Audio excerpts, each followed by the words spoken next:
What is Boom, up? What is up? My boom. people, my people, my people. We have popped up on you. This is what we do. We just pop up on you. The podcast is in full effect. Let me bring in my wonderful, awesome, good looking co host. What's up? What's up? What's up? What's up, bro? What's up, man? What's up? We gotta do the obligatory air horn. That's right. The pop up podcast is live in effect. Yeah, make sure you share, tell someone about it. We're just popping up, chatting, and seeing what's going on. So what's up, man? How you been? Let me get my waters ready. Been good, man. Been good. Hopefully, folks have been seeing more of me. Stephen Motivate. Really getting out here, hoping to just share information. Start really, hopefully taking what I know and handing it out there to people, so hopefully they can learn something. And I'm learning every day, so it's really been exciting for me to share some of the stuff I'm learning with people. People been interested a lot in money and just different entrepreneurial things I've got going on. So that's been exciting to try to put myself out there more and share more information. So if y'all not following me, follow me, Stephen Motivate. And we got a new website coming soon. Right now, StephenMotivate.com. Um, academy.stephenmotivate.com for some of the teaching I'm doing about Turo and uh, some of the entrepreneurial things that I'm learning and doing. So, check me out.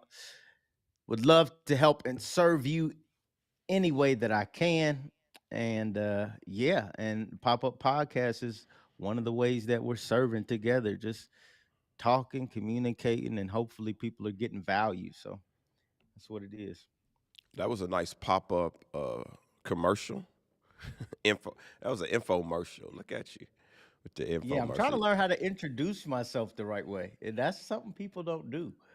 Hey, Or, well let's start there. That's a good.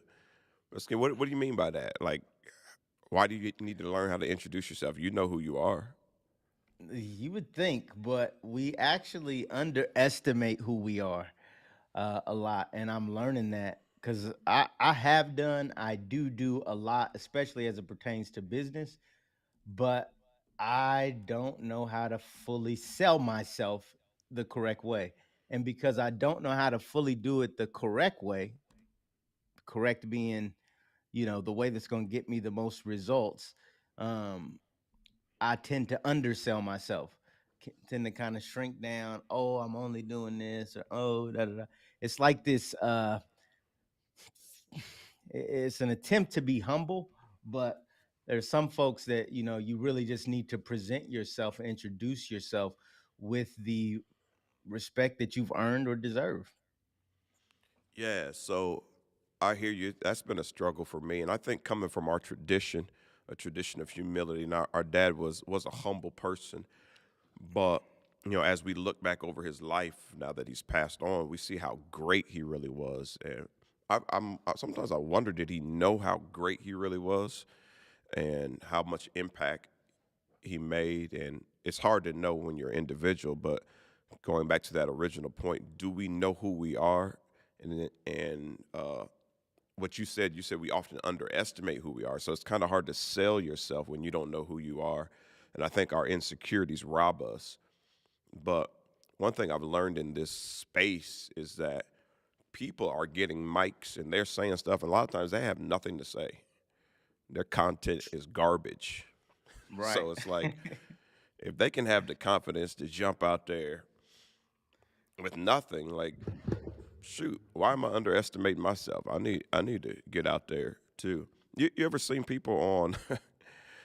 I'm about to go on a rabbit trail, but you ever seen people like post body shots of themselves, but they body don't look all that, and they be like, like, ooh wee, I'm a bad one. Thinking, yeah, you are bad, but it's something about that confidence though. And if people are gonna have confidence in the wrong thing, we should learn how to have confidence in the right thing, especially if you've put the work in. Uh, what Malcolm Gladwell, that Absolutely. the 10,000 hours. If you know you have put that work in, it's time to go ahead and stop underestimating yourself and push yourself out there. So let me ask, how are you trying to do that? How are you trying to introduce yourself? Or let me allow me to reintroduce myself, My name is. like like Jigga. So let's say, how are you trying to reintroduce yourself? Of course, you just did it, but what are the things you're trying to focus on telling people Um, about you? so so I'm trying to focus on telling people um, who I am and how I help. Who I am and how I help. And so I challenge our audience, who's ever listening right now, just put it in the chat. Do you know who you are and how you help those around you? Like who feels like they're 100% confident? If you feel like you're 100% confident, type yes in the chat. If you don't feel like you're 100% confident in introducing yourself, type no in the chat. Let's see if we get anybody to actually respond to that. But for me, I'm working on introducing myself as, hey, I am Stephen Mitchell. I go by Stephen Motivate, and short version is, you know, I help hungry and driven people go to new levels of wealth, wisdom, and work. That's who I am, and that's how I help. Um, and so that's very strategic as I'm looking to help people, with what I know and what I've done, especially in the car rental space, especially in starting businesses, how to start your business, how to do it properly, how to take advantage of, tax benefits there are for you. Uh, also how to travel. I'm using my social media to talk to people about travel. Do you know how to gain points and why it's important and how you can leverage certain things? So it depends on what audience of who I'm, speaking to, how I introduce myself. But what I'm learning is that I need to know myself. Like, who am I and what am I here to do? And it really taps into, a bit of purpose.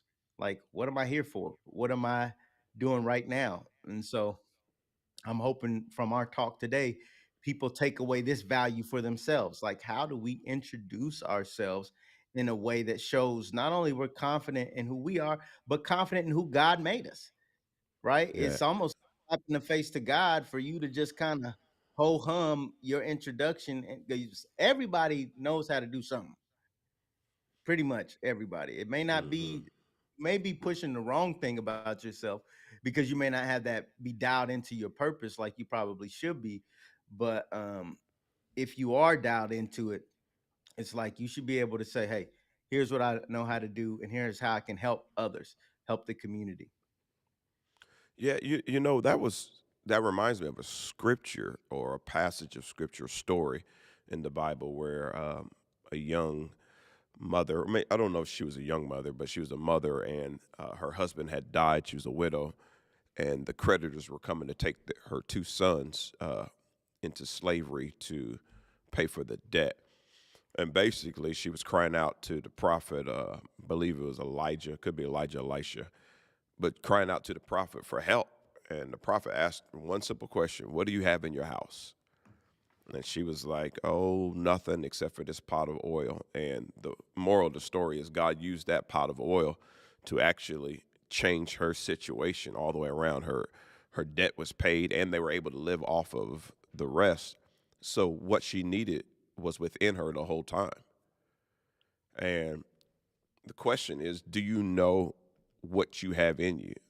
And it's a learning process. It's a learning curve knowing what you have in you. But once you know and you start understanding that, there's nothing wrong with selling it, promoting it, pushing it out there, saying this is who I am, this is what I do, this is what I do well. I don't do everything well, but I got this. I make the best chicken this side of heaven. And so, hey, this is why I'm stepping into it, and then learning and growing in that. So I think that's pretty powerful.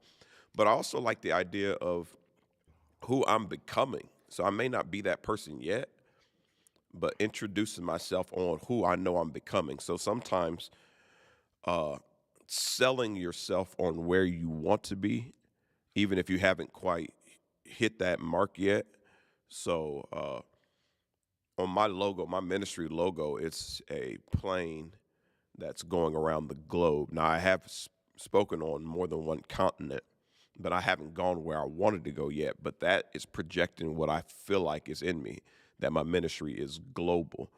And even without the plane, just with the internet, I've been able to reach all kinds of places. But that was in my head when I first started. So just taking those chances. So that's good. I did want to ask you this question. So, what's the fear factor in stepping out there? So you said a lot of things, but a lot of those things just a few years ago you weren't doing. So some of it you had to step into some uncertainty, some unknown. So talk about that. What's that like to step into something that you don't know, but yet have confidence? Yeah, I think one of the things in stepping into areas you don't know, and I'm an serial entrepreneur, so I'm doing a lot of different things all the time. But one thing I've always been afraid of is to talk about that, possibly because uh, in some circles it is a almost it can come across as uh Braggadocious? not braggadocious, but that's not what I was thinking, but rather uh unorganized. Because a lot of times serial entrepreneurs have uh a what do you call it, almost a knock for you're doing too much. Do you finish anything? Do Okay, you I got complete you. anything? And people, they lose credibility for you a little bit if you start talking about you doing all the stuff you're doing. It's like, and you haven't practiced. So I think it's two things. If you have big dreams and big goals and you want to do big stuff, and you don't practice communicating it in a way that's clear, concise, and convincing, then you will, when you present it, it will sound sloppy, and you probably need to go back and practice. So I've had fear, but almost rightfully so. Some of that is healthy fear to say you need to get tighter. You need to work on presenting what you're doing well, clear, concise. Um, and on the other side, it's like, okay, I need to deal with the fear of even talking about it because it does seem like a lot. And, you kind of want to stay private a little bit, and you kind of, should I be saying all my business? So it's been kind of a rub on both sides, but I'm excited that one thing I'm doing to help me with this is I'm getting coaches, I'm getting around people, and I'm doing it, and I'm talking about it, and I'm around you.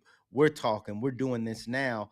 All of this is necessary, right, for us to improve.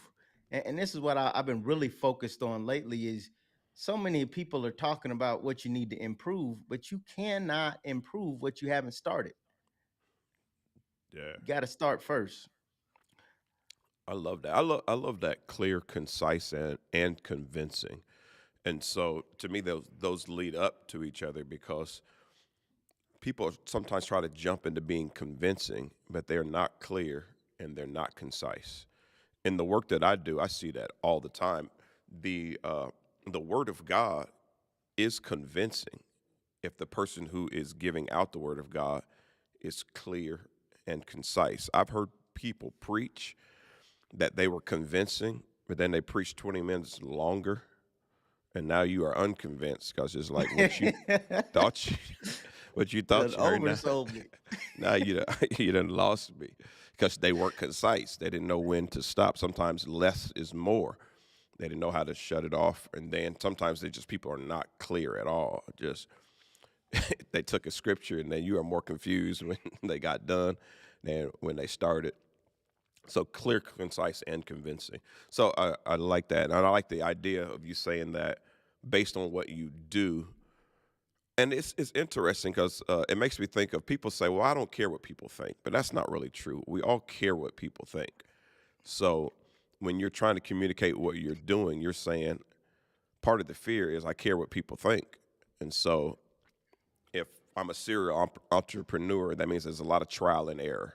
I got my hands in a lot of things. I got a lot of stuff thrown up in the air, And so a lot of that stuff is going to fall crash. And so you kind of lose some of the confidence. Like, maybe I didn't, or maybe I don't want to talk about what I'm doing now based on what happened the last time. But facing that fear, I think, is important because you're saying to yourself, yeah, I do care what people think. So I'm going to be more clear and concise. And even this, I think some celebrities have learned this, some haven't. Learn when to tell and talk about your losses. There are a lot of celebrities that talk about their losses, but they wait until they've come through the loss on the other side to talk about it. And so some people, they talk about their losses way too quick. You're still in the middle of it. Shut up. You ain't seen the light at the end of the tunnel. And it's hard to lead someone when you're still lost in it. So knowing when to talk about your losses. And so, a situation like you can say, yeah, I tried that and it didn't work, but I learned that and this is what happened. But you don't talk about it while you're in it. Now this is off the subject just a little bit, so I don't want to go too far on that. But I just recently seen Will Smith uh, being interviewed by Trevor Noah, and it's like one of the first times that he's talking about what happened at the Oscars. And in his position, that was wise. It was wise to wait a minute because there's a lot going on, and you can't win a lot when you're in the middle of that loss. Wait, allow some distance, some time to get through there. But people still want to hear that story. They want to know what was going through your mind at the time. And now he's promoting a new project. So it makes sense. Okay, now to get back out there, but I'm going to have to talk about this loss.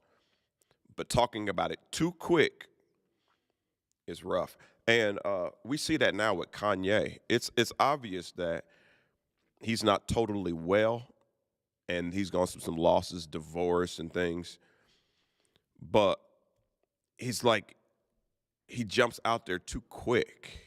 And, Yeah. the last thing I heard, you see Chris now. Next thing you know, he dropping Chris Paul's name, and Chris may feel like, "Will, keep my name out your mouth." And Exactly. I don't know how true that is, and but if it was, you stayed with Kim for a while, so you knew if that did happen, you knew it happened. But now you drop it. So learning and being strategic and caring what people think is somewhat important, not to the point where it debilitates you, but knowing that I'm building a brand, I'm building something, so I can't just be willy-nilly talking. I need to be clear, concise, and convincing. And as genius as Kanye is, he is not always clear, No. and he's not always convincing. Many times he's Right now, not yeah, concise. right now he's anything but it. Very unclear, very uh and let's talk about it from a business standpoint. He's very off brand with his story, right? To your point, and to what I'm saying, part of what I'm saying is introducing yourself well is really knowing your story. And I like what Marvin said here around repeating things over and over, and what Kevin said around practice makes perfect. Like those two things are very true. Like, but it's so true. How can I give an example? If you look at, I mentioned, I think either just a minute ago or earlier, that my StephenMotivate.com site is actually going to be redone soon. And the reason it's going to be redone is because you don't get the same image, the same experience with me on that site as you do on my new site, academy.stephenmotivate.com. There's not consistency with the messaging. It doesn't have the same feel.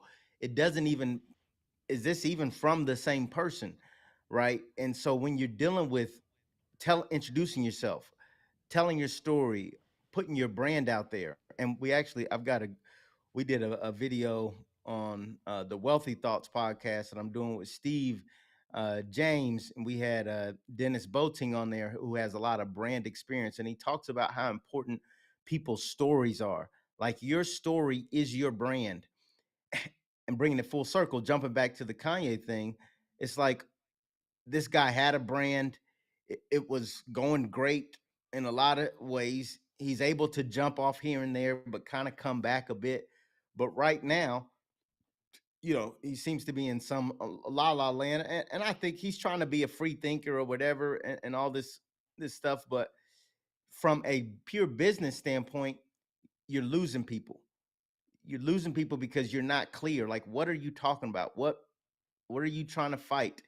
You've become very successful, and now you've blown it all up, and now you're just you're fighting for what exactly. It's not very clear. I'm sure someone would have an argument to what he's saying, but if we have to argue all day as to what he meant and what he's talking about, it's not clear. And it's the same thing when we introduce ourselves, when we present our brand, when we present what we're doing and why we're here in the earth. We've got to be more convincing and more clear and more consistent across all experiences when people experience us in our, especially in our gifting or in our purpose or in our calling, or in what we're trying to do. It's very important that we continue to present a consistent, clear message. McDonald's, you know what you're going to get with McDonald's. We don't even have to be talking to nobody from McDonald's. We don't have to be near a McDonald's. We can close our eyes and we know what we're going to get from McDonald's.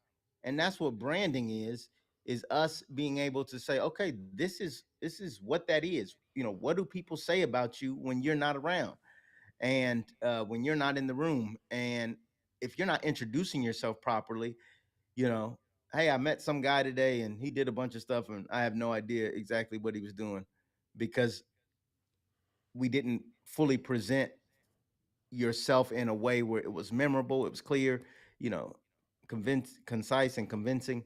And so all these things are stuff that I'm working on. And I think we see examples of it all over, including media and with big celebrities. When you get this wrong, everything around you suffers. That's good. I do see in the comments that someone's having trouble hearing us. So if you're also having trouble hearing, let us know so that we can make sure that we're being heard. But I like that. Now, the consistency that you talk about, not everybody needs to communicate exactly what their strategy is up front. It may be part of it. It may not. You said what to me sounds similar to a tagline when you shared what you were talking about. So go ahead and just say that again. So what your My tagline of what did I say? The clear, convincing, concise. no, not that one, about your the purpose, like in Stephen Motivate. Got it. So yeah, Stephen Motivate. And again, this is for this audience, but Stephen Motivate is here, exists in the world to help hungry and driven people go to new levels of wealth, wisdom, and work. And Okay, that's why that's I'm here. That's why I exist. so that's dope. And thank you, Pastor Purcell. Says he could hear clear. So that's pretty powerful. And I have one too when I call my mission statement, but I don't always make it clear. It's on my website, but I don't go around quoting it. But it's the underpinning of what I do and who I am.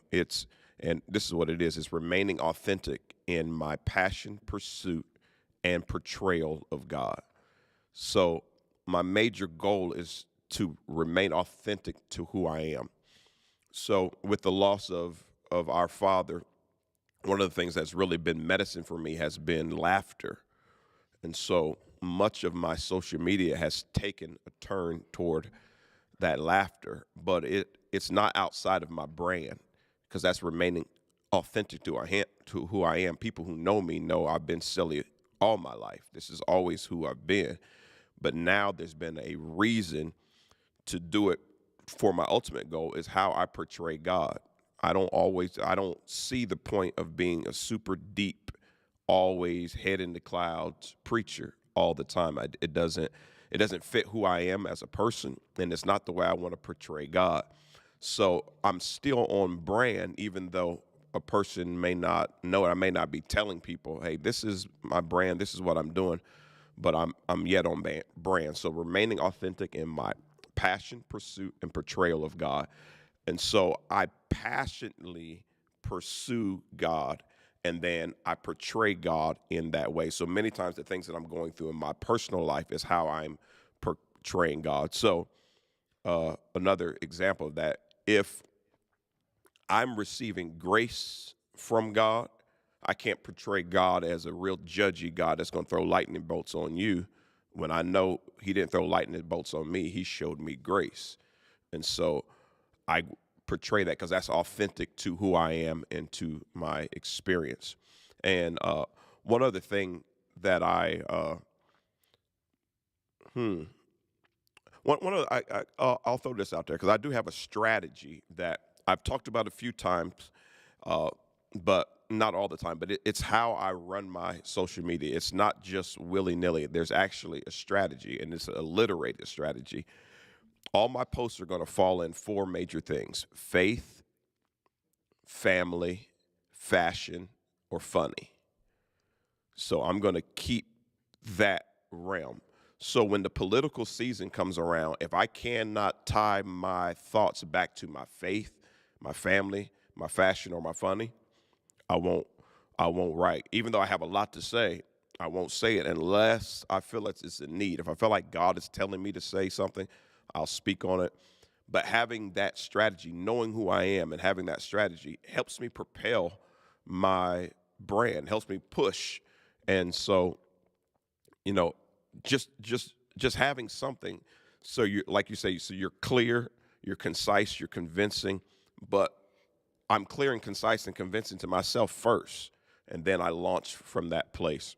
Uh, in the comments here, let me bring this up because I think that's quite interesting what was just We got said. breaking news too. Breaking news. Our cousin is upset at us because he's not on the stream. So we'll deal with that I, after the show.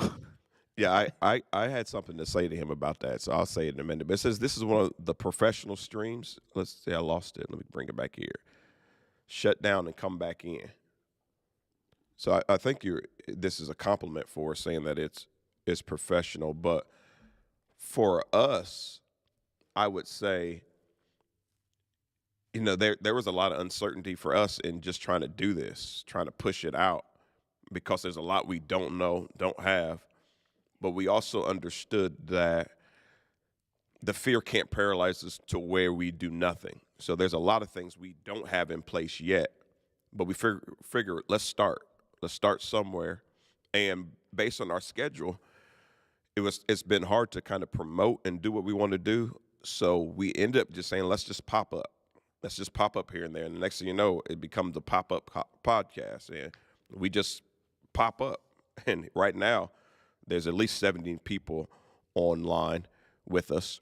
And so we didn't allow the fear to paralyze us. We're just like, let's go, let's do it because we're clear in who we are and we believe we have something to offer people.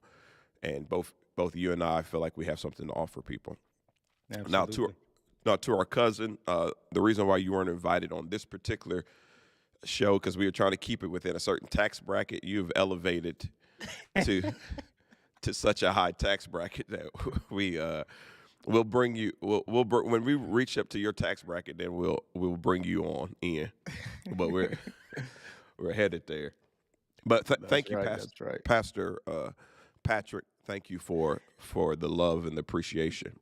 Yeah, and I think we underestimate how important professionalism is when we're presenting ourselves. And we don't. I don't think we've hit what is our goal around the podcast or around the peasant podcast. Well, It's cold blooded. think I don't think we've hit our goal around the quality that we want. We've been to some places that we're constantly exploring getting better, but I think that comes back to the other thing I mentioned, which is start and improve. And that's Steve in the comments, one of the co-hosts for Wealthy Thoughts, is that like you cannot improve what you don't start. And so many of us are afraid to start things. That Hmm. we're afraid to start practicing our story. So we get convinced about who we are. It's totally okay to sit down and write out on paper, who am I? What have I been through? What have I learned? What have I gained? What do I know? And what do I still need to know? And it's that lack of clarity, and you know,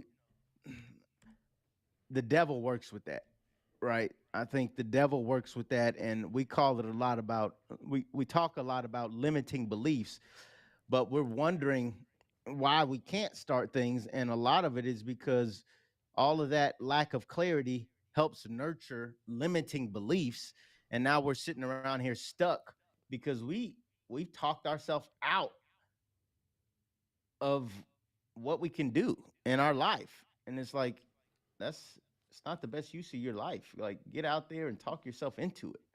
Well, to go back so that we're being even fair and balanced. But when you go back to the Kanye conversation, he is a master class in that because True. he he was just like he wanted to bring something different to the hip hop space, and he knew who he was, and he went after it. And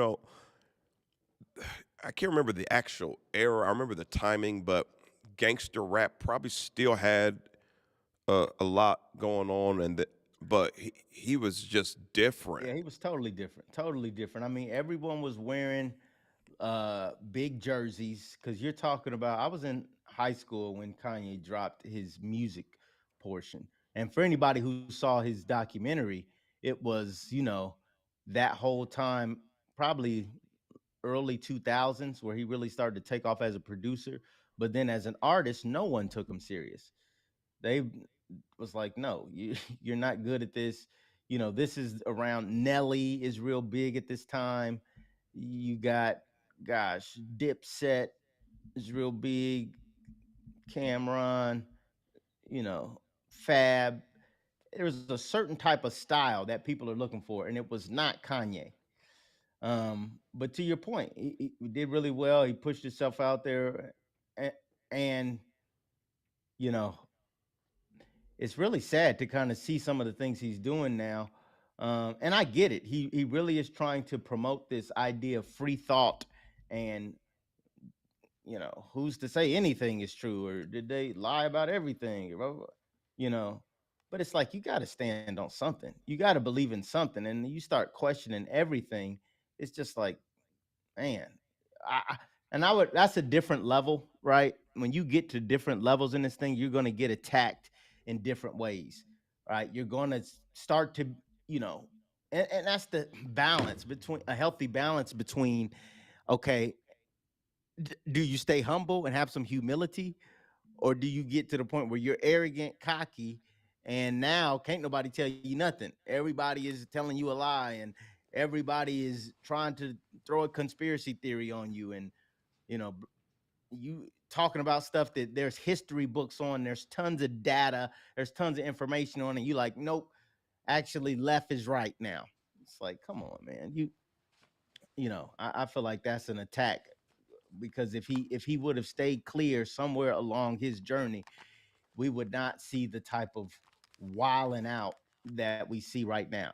Um, and it's just completely out of control. It is completely out of control, and it's sad to see that it's a thin line. You can get really clear on this, and then all of a sudden you could not be.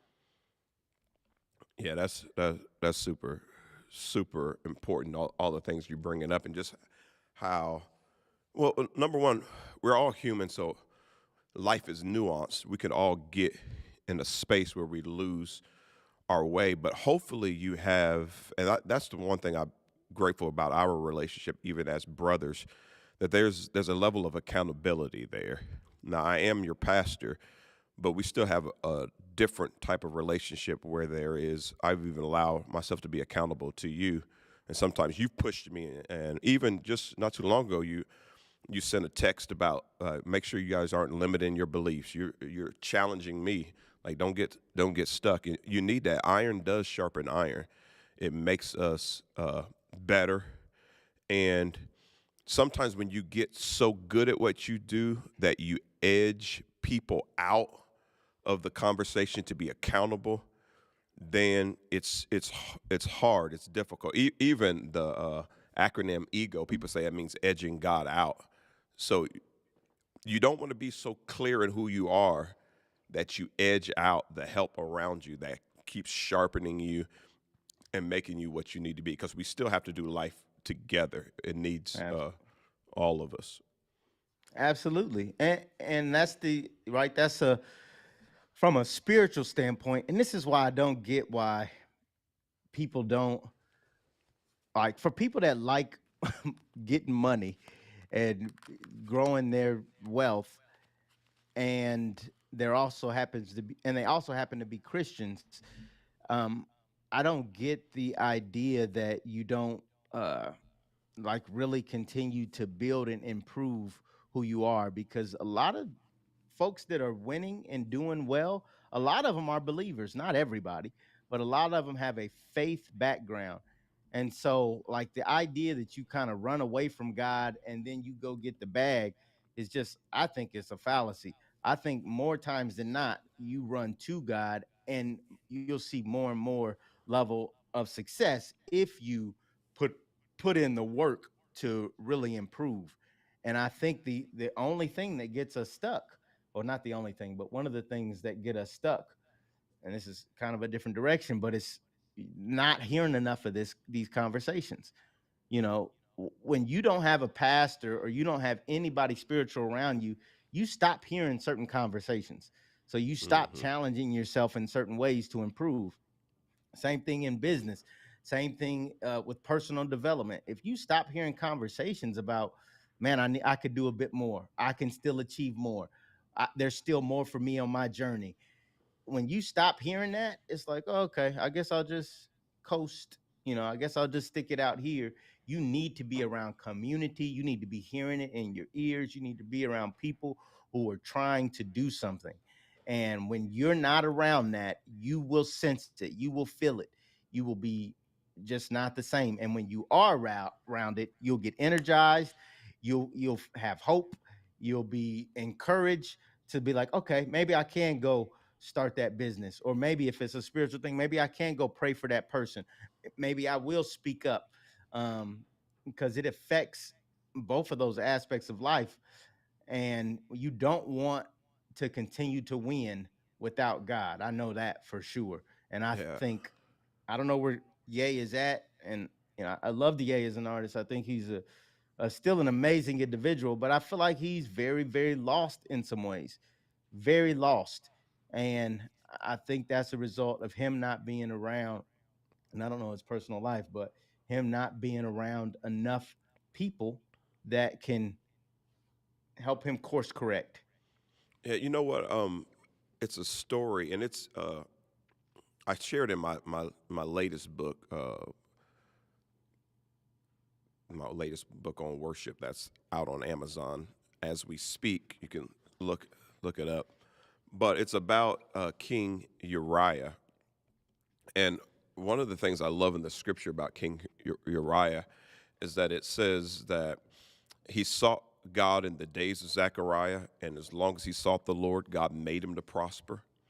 So he had a man of God, and he sought God, and it actually pushed him toward prosperity. But when you look at the end of his life, oh, you got it with you, victorious worship. There you go.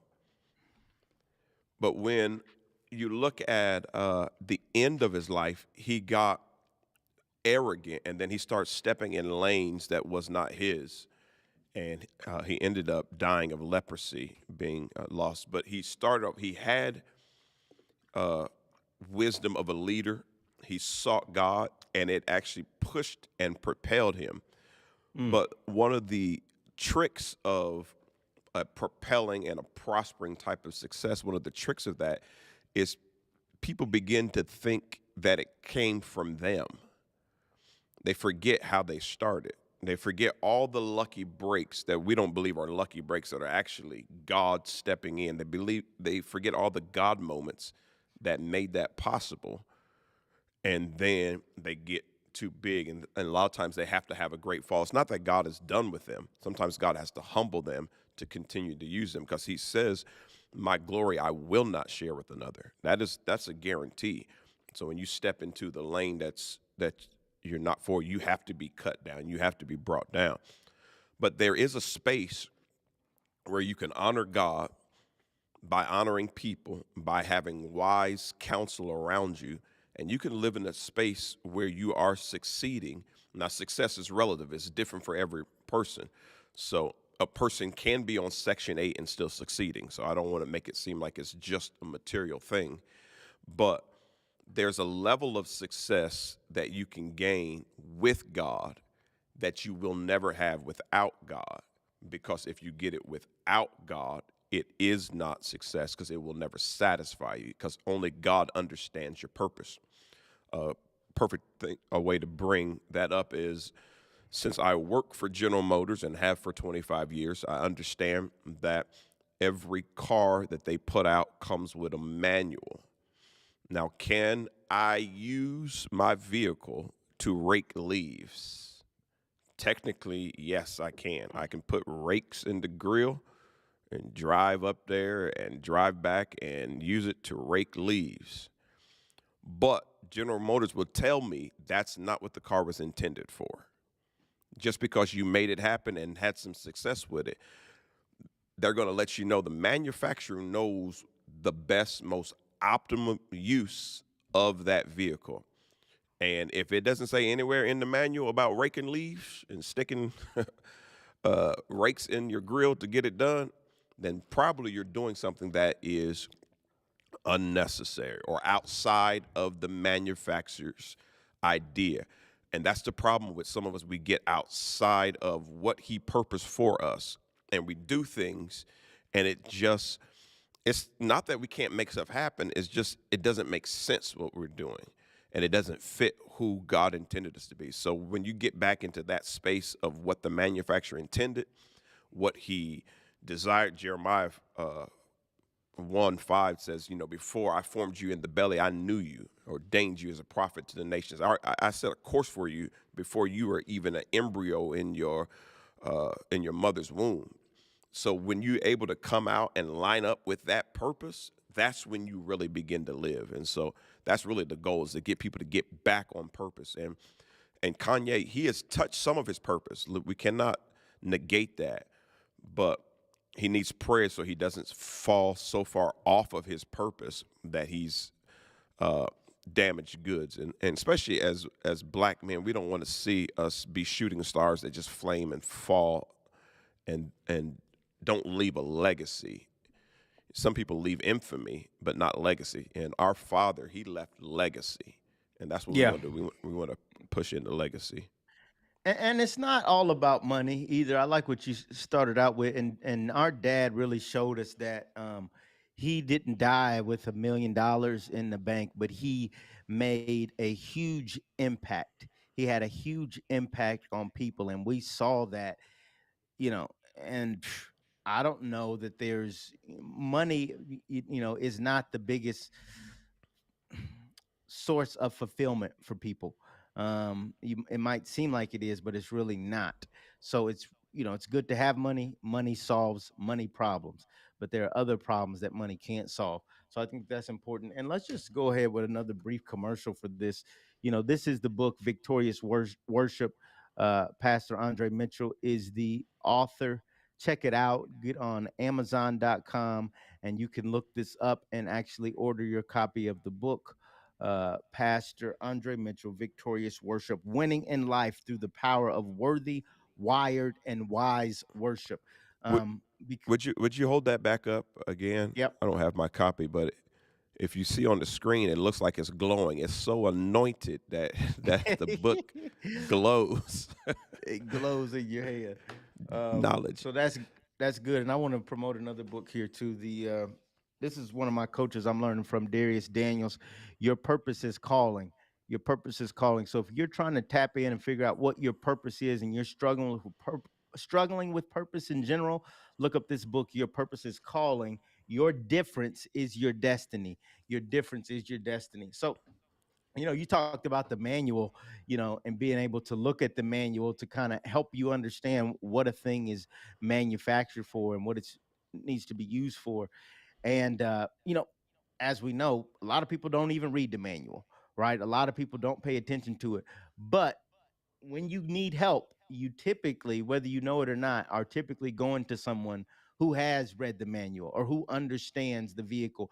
And we're talking a little bit about the Bible right now, but if you have not read the manual, I know for sure that those two authors, my brother here, Andre Mitchell, pastor, father, uh, dedicated worker, like this man right here has read the manual. So I just encourage you, check out the book Victorious Worship. It will bless your life. And as Ooh, well, I know the same thing nice. about Dr. Darius Daniels. Your purpose is calling. So um, check those books out, because you need this sort of thing if you're going to improve in your life. It's not going to happen by just osmosis. We can't watch, you know, all the Netflix series, know everything that's happening with Kanye's story, know everything that's going on with Jerry Jones, and know everything that's going on with Kyrie, and we don't spend any time trying to tap into our spiritual selves and get ourselves sharpened and equipped and ready for the next level. And so, I think as you get more clear, as you get more concise, as you become more convincing, it's huge to tap into your faith in order to do that well. Um, so I hope that helps some folks. Yeah, appreciate that. I brought this comment on the screen. I'm gonna bring it back briefly.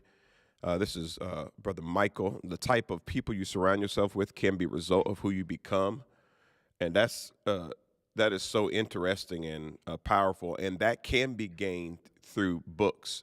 So sometimes you can't find the people who are thinking like you. Maybe your sphere of influence and your peers don't elevate you and don't lift you. So it's a possibility that you have to reach out and get other people to speak into your life, and then that becomes your circle, and that can help you become what you need to be. So thank you for that comment. We do have another strange comment, but I gotta bring it on on screen too. Let's talk about marijuana being integrated into the church. I'm tired of talking about Kanye. He cool. I Interesting. I would have to take credit for this wild comment because this person was I was his youth pastor. So maybe he Oh, should have that's surrounded hilarious. himself with a better youth pastor. But but Dr. Kelly, whenever you come back to the church and follow your call, I might we might have to talk to you about the marijuana ministry that's calling you. Yeah, it's interesting. Marijuana is getting more attention, from a national scale. And I think in a few years, maybe a few decades, that sort of thing may become legal. Um, but at the end of the day, it's like people having access to more marijuana is not like the antidote for them becoming more successful or becoming more clear and concise and convincing with their stories. At least I don't think it is. Um, You know what? It's something I've thought about because as pastors we can't pigeonhole ourselves. So things may shift and change where it becomes more acceptable, and then becoming more acceptable, then my church may smell like it more often when people come, and not being totally wigged out about that and not worrying about that. Make sure people start hitting their purpose. If a person can use marijuana to unlock their purpose, maybe they can't. For me, it's not for me, but I'm not going to try to make it a big issue, because what I've learned is that when you get locked into your purpose, one of the things that becomes clear to you is your sobriety is important, and whatever that means. So mm, whatever could interrupt your sobriety, because the more sober you are, the more clear you can be. And we talk about being clarity, and yeah. for some people they say, well, the marijuana makes me clear. It makes me, and so I can't say that what works for me is for everybody. So I've tried to relax my stance and not be so judgmental just because it wasn't the way I was brought up, raised. But by the same token, results usually show you whether a person is okay with it or not. Some people just don't have the results, and some do. So that's something that maybe we would tackle on here as a podcast at some point. Yeah, we should bring that as a topic at some point because it's definitely an interesting topic and it's very polarizing when you come from the church background we come from. The holiness, the Pentecostal, you know, do everything right so you can be pleasing enough to God to get to heaven. That is a concept that we kind of grew up with, and I've always said a couple things, and I think this taps back into the comment you brought on the screen about who you surround yourself with and the seasons you're in. I think that there are certain seasons and even certain coverings. I think we've even talked about this before. You ask right now, as someone who's dealing with anything, let's not just focus it on marijuana, but anything we might consider not best for you or might be right now still a Tat polarizing topic. or Yeah, taboo. taboo, a taboo topic, right? You look at those things and you say, okay, does it help the person? Does it not help the person? I think it depends on the season and what covering you're under and who you're being led by, who's coaching you. Do you have a coach spiritually? Do you have a coach for your health? Do you have a coach for your business? Do you have a Hmm. coach for your career? you know, Folks are lacking coaches and they're just kind of all over the place. And so, yeah, you can make whatever rules you want if you don't really have certain goals for yourself. But if you've got certain goals or you're under certain coaching or under certain teaching, that may be, you may be there for a reason. So, we all can't be the same. We all can't,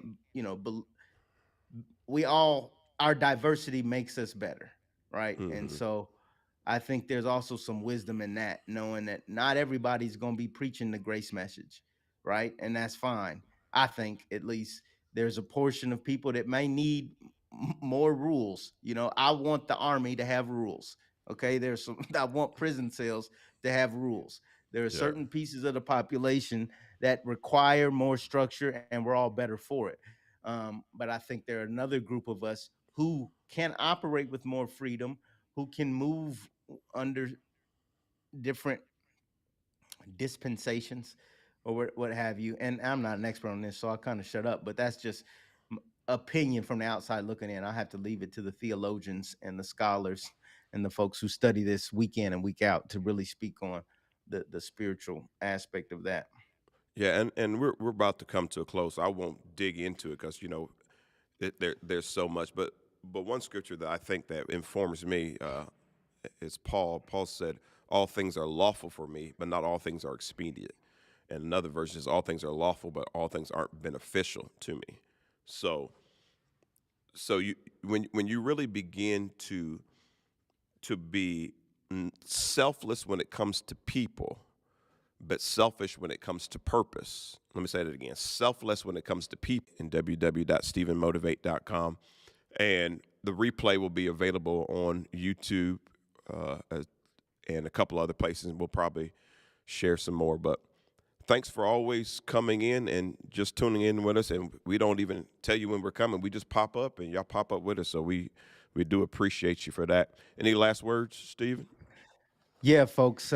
Again, remember, introduce yourself well. Focus on that. Focus on introducing yourself well. What do you do well?